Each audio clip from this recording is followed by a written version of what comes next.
사람들이 꿈과 목표를 가지고 열심히 일하다가도 종종 낙심하며 좌절에 빠질 때가 있습니다.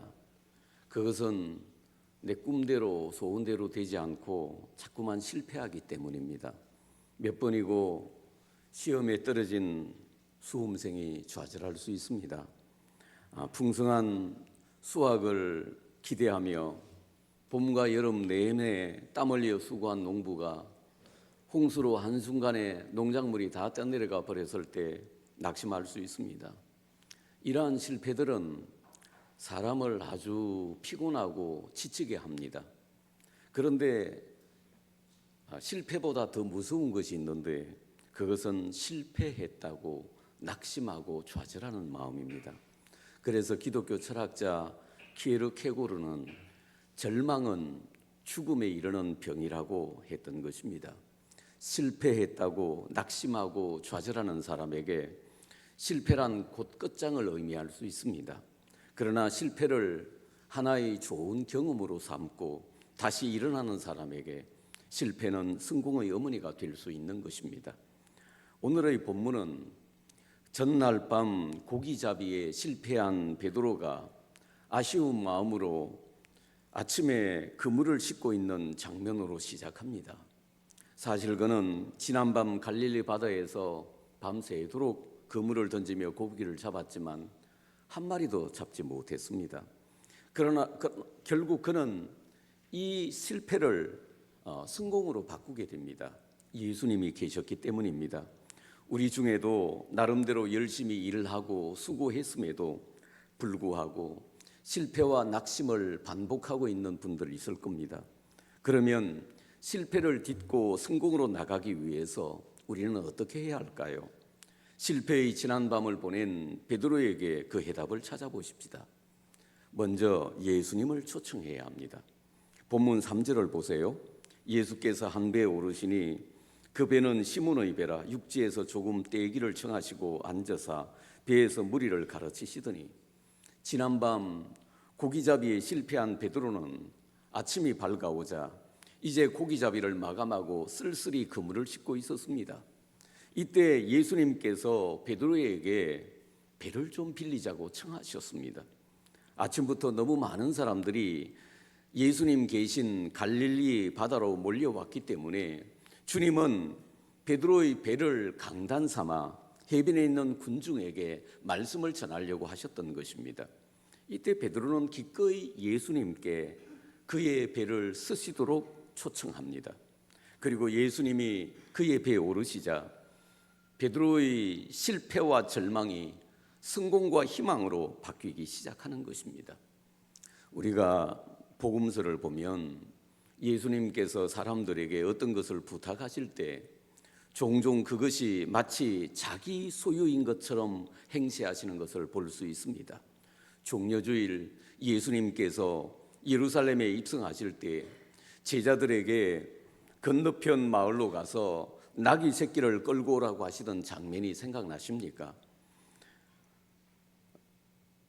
그때 주님께서는 만일 누가 시비를 걸거든 추가 쓰시겠다고 하라고 하셨습니다. 주님은 베다니 마을의 나귀 새끼에 대해서 마치 주인처럼 행세하십니다. 여러분 도대체 이분이 누구란 말입니까?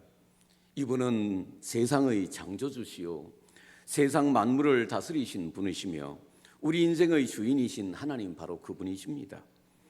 그래서 우리는 그에게 기도할 때 주여라고 부르지 않습니까? 신학에서는 이것을 예수의 주인 되심, 주권이라고 말합니다.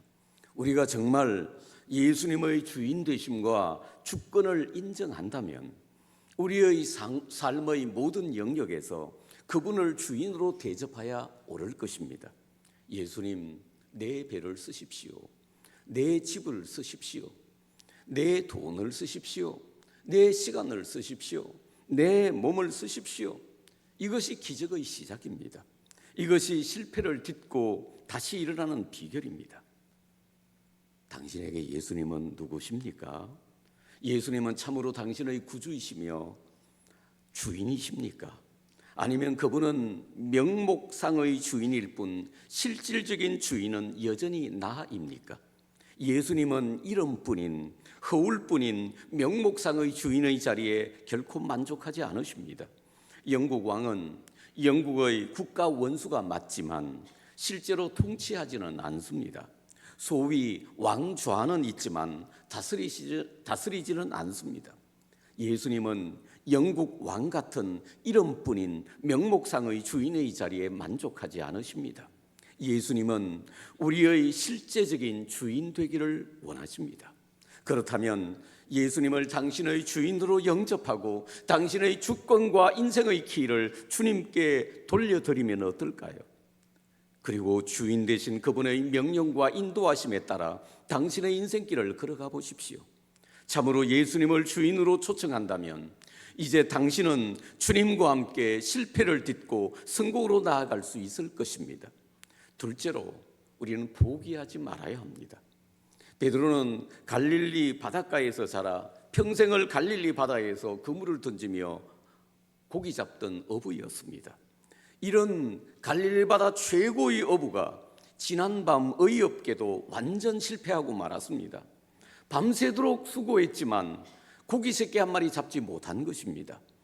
벌써 동쪽에서는 태양이 떠오르고 아침이 밝아옵니다. 그래서 그는 그날의 고기잡이를 심하이 하고 마감하고 배를 해변에 정박시켜 놓고 그물을 싣고 있습니다.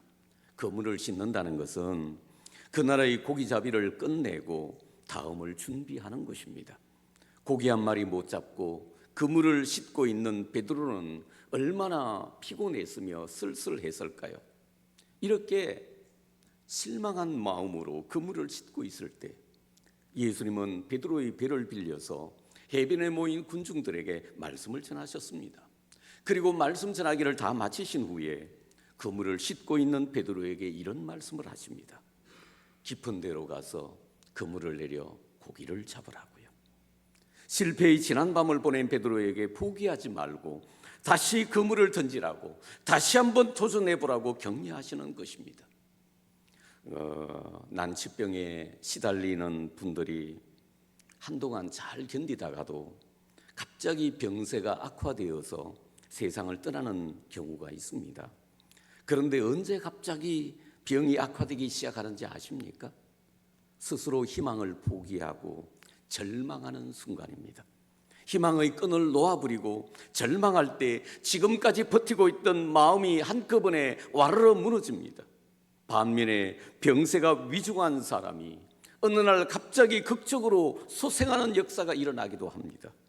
삶에 대한 희망의 끈을 놓지 않는 분들, 끝까지 포기하지 않는 분들입니다.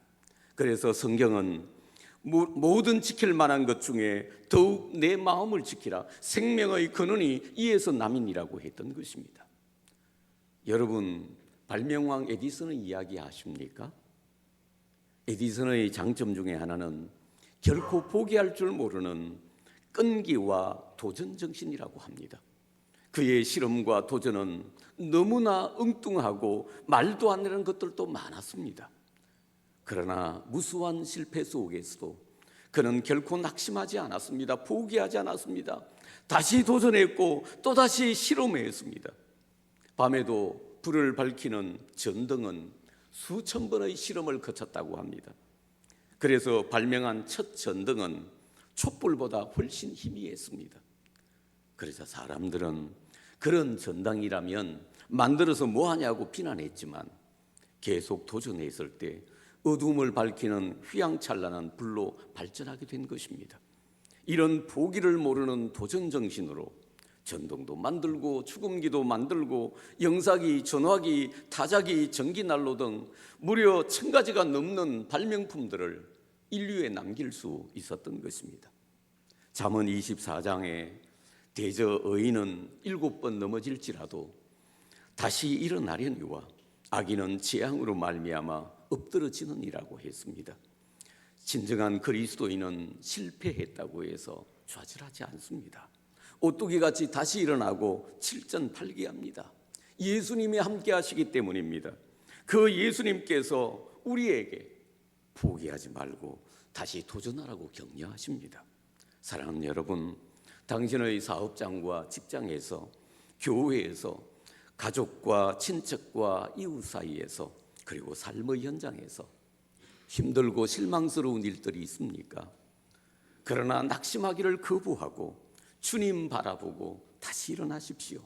다시 도전하십시오. 몇 번 실패했다고 해서 제발 무능한 인간으로, 패배자로 자처하지 마십시오. 실패는 우리에게 많은 교훈을 주었습니다.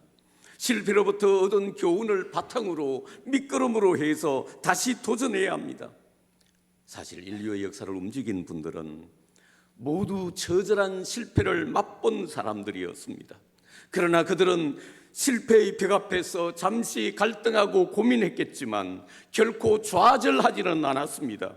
그 실패와 절망의 벽을 뚫고 재기한 사람들입니다. 그러므로 여러분, 어제까지의 실패에 너무 연연해하지 마십시오. 한두 번의 실패 때문에 주저앉거나 낙담하지 마십시오. 예수님 바라보고 예수님 의지하고 다시 도전하십시오. 이제 그물 씻는 것을 중단하고 깊은 바다로 나가 다시 그물을 던져보시지 않겠습니까? 여러분, 어떤 실패와 절망적인 상황에서도 가까운 사람마저 이제 다 그만두라고 채근해도 결코 포기만은 하지 마십시오. 그러면 다시 일어날 수 있습니다. 갈라디아 6장 9절에 우리가 선을 행하되 낙심하지 말지니 포기하지 아니하면 때가 이름에 거두리라고 하셨습니다. 어떤 실패와 시련 앞에서도 낙심하기를 거부하고 주님 바라보고 벌떡 일어나 다시 도전하고 다시 그물을 던지시기를 축원합니다. 셋째로, 예수님께 순종해야 합니다. 우리가 예수님을 주님으로 영접한다는 것은 무슨 뜻입니까? 이제부터 예수님을 주인으로 모시고 나는 그분의 종이 되겠다는 것입니다. 그리고 종이 주인에게 해야 할 가장 기본적인 것이 뭐겠습니까? 순종입니다. 그런데 많은 그리스도인들이, 여러분과 저도 실제로 주님께 순종하지 못할 때가 많아요. 내 생각과 고집대로 해요. 왜 그럴까요? 말은 예수님을 주인이라고 하지만 실제로는 내가 주인이기 때문입니다. 그러나 우리가 정말 예수님을 주인으로 인정하고 그분의 말씀을 순종할 때 얼마나 놀라운 일들이 벌어지는지 모릅니다. 이 사실을 베드로를 통해서 확인해 보시죠. 해변에 움집한 군중에게 말씀 전하기를 마치신 주님께서 베드로에게 깊은 데로 가서 그물을 내려 고기를 잡으라고 하셨습니다. 그런데 베드로 입장에서 보면 이 말씀을 액면 그대로 순종하기란 정말 쉽지 않습니다. 우리는 나보다 경험이 많거나 전문가인 사람이 구원할 때는 얼마든지 받아들일 수 있습니다. 그래서 환자는 전문 의사의 진료와 치료를 100% 다 수용하는 것입니다. 그러나 그 일에 관해서 나보다 경험도 없고 문외한인 사람의 의견은 수용하기가 좀 어렵습니다. 베드로는 어릴 때부터 갈릴리 바닷가에서 커왔습니다. 그는 갈릴리 바다의 최고의 어부입니다. 그런데 어찌된 영문인지 지난 밤에는 한 마리의 고기도 잡지 못하고 허탕을 쳤습니다. 그런데 이렇게 실패한 베드로에게 다시 한번 그물을 던져보라고, 이번에는 깊은 데로 가서 그물을 던지라고 구원하시는 분이 누굽니까? 예수님이십니다. 베드로가 알기로 예수님은 어부가 아닙니다. 말씀을 가르치는 선생, 랍비입니다. 만일 예수님이 율법이나 하나님 말씀에 대해서 베드로에게 충고했다면 베드로는 얼마든지 따를 수 있었을 겁니다. 그런데 지금 랍비가 고기 잡는 문제에 대해서 어부 베드로에게 훈수를 두고 있습니다. 이제 막 바둑에 입문한 새파란 아마추어가 노련한 프로 바둑 기사에게 충고하는 격입니다. 여러분 같으면 이런 경우 두말 없이 순종했을 것 같습니까? 이건 무척 어려운 이야기죠. 그리고 지금 베드로는 말하기도 귀찮을 정도로 파김치가 되어 있습니다. 비록 실패했지만 밤새도록 그물을 던지며 고기를 잡았고 지금은 그물을 씻고 있는 중입니다. 그런데 씻고 있는 그물을 챙겨서 다시 고기 잡으러 간다. 허탕칠 줄 뻔히 알면서도 다시 그물을 던진다. 이건 말도 안 되는 이야기입니다. 그런데 베드로가 무슨 생각을 했던지 주님의 말씀을 따르기로 결정합니다. 그는 본문 5절에서 이렇게 대답합니다. 선생님, 우리들이 밤이 새도록 수고하였으되 잡은 것이 없지만은 말씀에 의지하여 내가 그물을 내리리이다. 만일 그가 자신의 경험과 어부의 지식과 현실적인 상황을 내세워서 순종하지 않았다면 그 나라의 실패자가 되고 말았을 것입니다. 그러나 베드로는 자기의 생각과 경험을 다 내려놓고 예수님 말씀을 받아들입니다. 순종합니다. 저는 베드로가 예수님 말씀에 순종해서 깊은 데로 가서 그물을 던지면 많은 고기를 잡을 수 있을 것이라는 기대를 가지고 던졌다고는 생각하지 않습니다. 선생님 말씀이니까 무시할 수도 없고 해서 던졌을 것입니다. 그는 특히 말씀에 의지하여라고 하는 말을 합니다. 이거 중요한 말입니다. 어부 베드로의 생각과 상식과 경험으로서는 이거 전혀 아닙니다. 말도 안 되는 이야기지만 주님 말씀에 의지했습니다. 주님 말씀 붙잡고 순종했습니다. 그랬을 때 놀라운 일이 벌어졌습니다. 6절에 보면 한 번에 그물이 찢어지도록 많은 고기가 잡혔습니다. 저는 베드로의 그물이 찢어지는 순간 그의 이성과 상식도 찢어졌다고 생각합니다. 기독교는 결코 이성이나 상식을 무시하는 종교가 아닙니다. 그러나 기독교 신앙에는 사람의 이성과 상식을 뛰어넘는 그 무엇이 있습니다. 그렇다면 여러분, 내 이성과 상식을 깨뜨렸으라도 예수님 말씀에 순종하면 어떨까요? 잘난 내 생각, 내 경험, 내 사고방식이 아니라 말씀에 의지하고 여러분 말씀에 순종해 보세요. 상상치도 못할 기적이 일어납니다. 이렇게 주님 말씀에 순종했을 때 베드로에게 세 가지 놀라운 역사가 일어났습니다. 먼저 축복을 나누는 인생이 되었습니다. 베드로가 밤새도록 바다를 누비며 그물을 던졌지만 한 마리도 잡지 못했는데 주님 말씀에 순종해서 깊은 데로 가서 그물을 던졌더니 한 번에 대박이 났습니다. 너무 많은 고기가 걸려들어서 여러분, 이런 것은 사실 쉽지 않습니다. 그물이 찢겨나가기 시작합니다. 그래서 급히 다른 배를 향해서 도와달라고 불렀습니다. 그래서 그 잡은 고기를 2배에 실었는데 그 엄청난 양의 고기 때문에 배가 잠길 만큼 되었다고 기록하고 있습니다. 이처럼 예수 안에는 놀라운 풍요와 축복이 있습니다. 지난밤 실패했던 베드로는 말씀에 의지하고 순종함으로 상상할 수도 없는 풍요와 축복을 체험했습니다.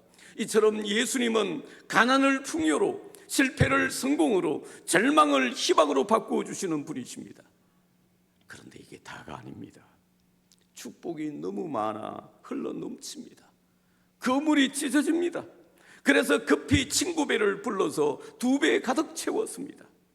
받은 복이 너무 커서 이제 복을 나누는 인생, 축복의 통로가 되었습니다. 내 한 몸 살기도 빠듯한 세상에서 다른 사람을 돕고 축복한다는 것은 쉬운 일이 아닙니다. 욕심 많은 사람들은 아무리 재물이 많아도 내 배가 터질지언정 결코 나누려 하지 않습니다. 그러나 진짜 축복의 사람은 그 축복을 혼자만 먹지 않습니다. 하나님이 주신 축복이기 때문입니다. 받은 복이 너무 많아서 흘러 넘치고 찢어지기에 나누지 않을 수 없는 것입니다. 말씀에 순종함으로 주 안에 있는 풍요와 축복을 경험하시기 바라고, 그리고 이 하나님 주신 축복을 이웃과 나누는 축복의 통로 되시기를 축원합니다. 그리고 영적 각성이 일어났습니다. 밤새도록 그물을 던졌지만 한 마리도 잡지 못했는데 한 번 던진 그물에 얼마나 많은 고기가 잡혔던지 2배 가득 채울 만큼 잡혔습니다. 그런데 이때 베드로는 좀 이상한 반응을 보입니다. 보통 사람 같으면 할렐루야를 외치고 벌쩍벌쩍 뛰며 좋아할 텐데 그러지 않습니다. 시몬 베드로가 이를 보고 예수의 무릎 아래 엎드려 이르되 주여 나를 떠나소서 나는 죄인으로소이다라고 합니다. 베드로에게 영적 각성이 일어난 것입니다. 갈릴리 바다 최고의 어부인 내가 밤새도록 그물을 던졌지만 한 마리도 못 잡았는데 깊은 곳에 고기가 몰려 있다는 사실을 알고 바다 속까지 살피시는 이분은 누구란 말인가? 만일 이때 베드로가 물질적인 풍요와 축복에 눈이 멀어 예수님을 보지 못했다면 그는 그날 하루의 성공자로 만족해야 했을 것입니다. 이제 베드로에게는 2배의 가득 찬 고기 따위는 중요하지 않았습니다. 정말 예수님 만나면 이 고기가 별로 중요하지 않아요. 그는 놀라운 시선으로 찢어질 듯이 커진 왕방울 같은 눈으로 예수님을 보았을 것입니다. 그리고 그 순간 예수님에게서 하나님의 영광을 보았습니다. 그러다 예수님 무릎 아래 덥석 엎드려 죄인임을 고백합니다.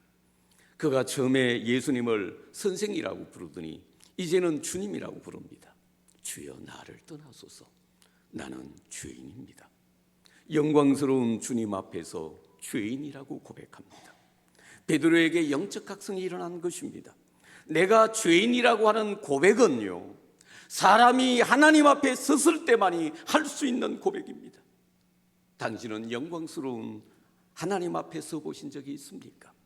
하나님 앞에 서면 누구라도 더럽고 누추한 죄인이라고 고백하지 않을 수가 없을 것입니다. 새해 여러분과 저에게도 영적 대각성이 일어나시기를 축원합니다. 그리고 새로운 사명을 받았습니다. 영적 각성이 일어나 무릎 꿇고 죄인임을 고백하는 베드로에게 주님 말씀하십니다. 무서워하지 말라. 이제 후로는 내가 사람을 취하리라. 베드로는 갈릴리 바다의 어부였습니다. 고기잡이가 그의 직업이었고 갈릴리 바다 그물 배에 고기가 그의 인생의 전부였습니다. 그가 예수님 만나지 못했다면 그렇게 평생을 갈릴리 바다에서 어부로 살다 갔을 것입니다. 이런 평범한 어부가 예수님 만나고 인생의 결정적인 터닝 포인트, 전환점을 맞이한 것입니다.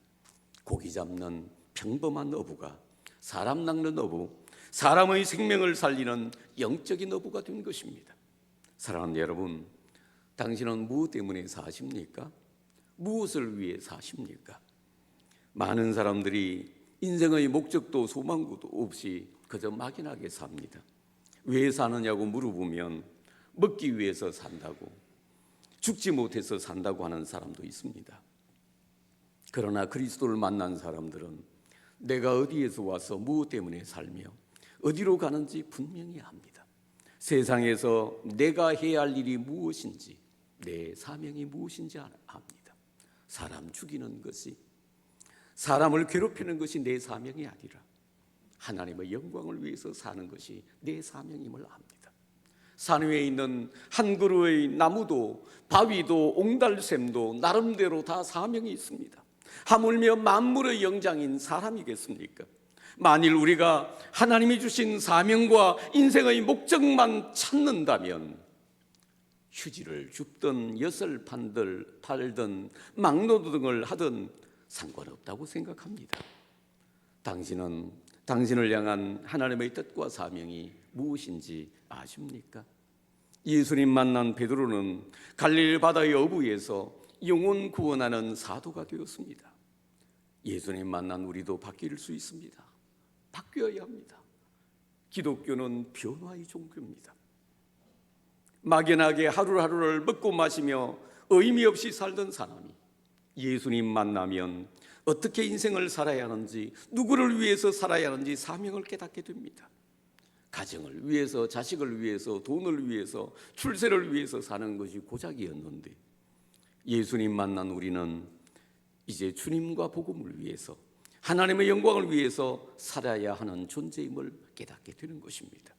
그래서 고린도전서 10장 31절에서 너희가 먹든지 마시든지 무엇을 하든지 다 하나님의 영광을 위하여 하라고 하셨던 것입니다. 사랑하는 여러분, 사업하는 분들은 열심히 장사하고 사업하십시오. 직장인들은 회사에서 성실하게 일하고 학생들은 열심히 공부하십시오. 그러나 그것 때문에 예수를 멀리하지는 마십시오. 여러분, 우리의 목적은, 우리 인생의 목적은 예수입니다. 세상 일이나 공부는 수단에 불과합니다. 수단을 위해서 목적을 잃어서는 안 됩니다. 열심히 공부하고 일하고 사업하되 우리 인생의 목적이신 예수님을 놓쳐서는 안 된다는 것입니다. 혹 세상에서 여러분을 피곤하게 하고 낙심케 하는 일들이 있습니까? 베드로처럼 삶의 현장에서 기쁜 실패와 좌절을 맛보셨습니까?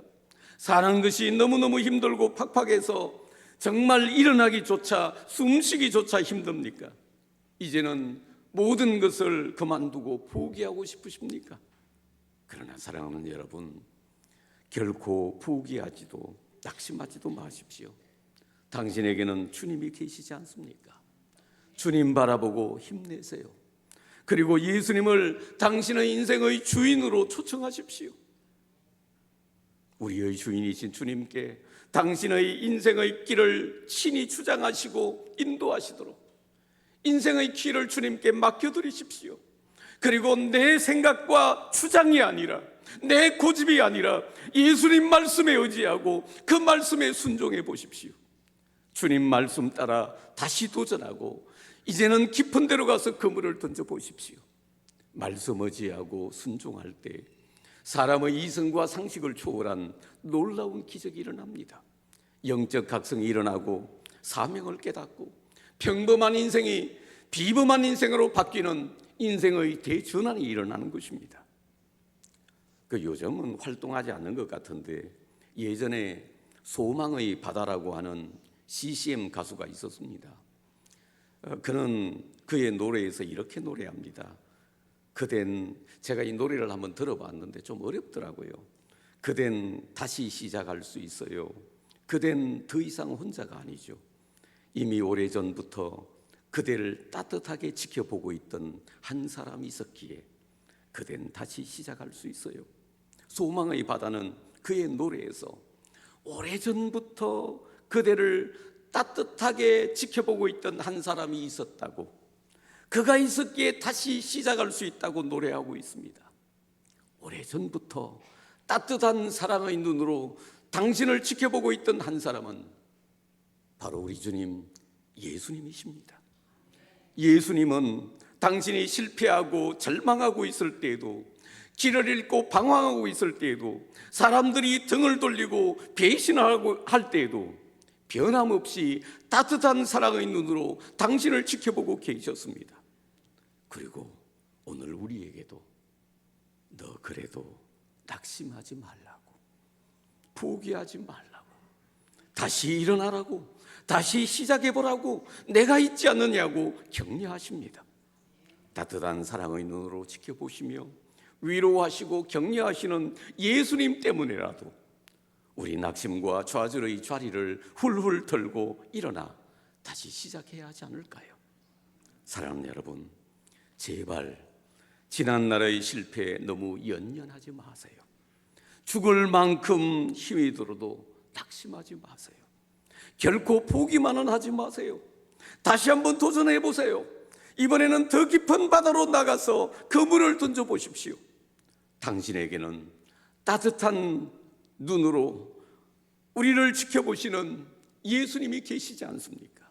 사랑하는 여러분, 우리 말씀 의지하고 주님 손 붙잡고 일어나 다시 시작하십시다. 기도하시겠습니다. 세상 살면서 실패하지 않은 사람 아무도 없을 것입니다. 우리는 성공할 때도 있지만 사실은 매번 실패하고 낙심하기를 반복합니다. 그런데 주님은 우리의 이런 실패들을 성공으로 바꾸어 주실 수 있다고 말씀하십니다. 예수님을 초청해야 합니다.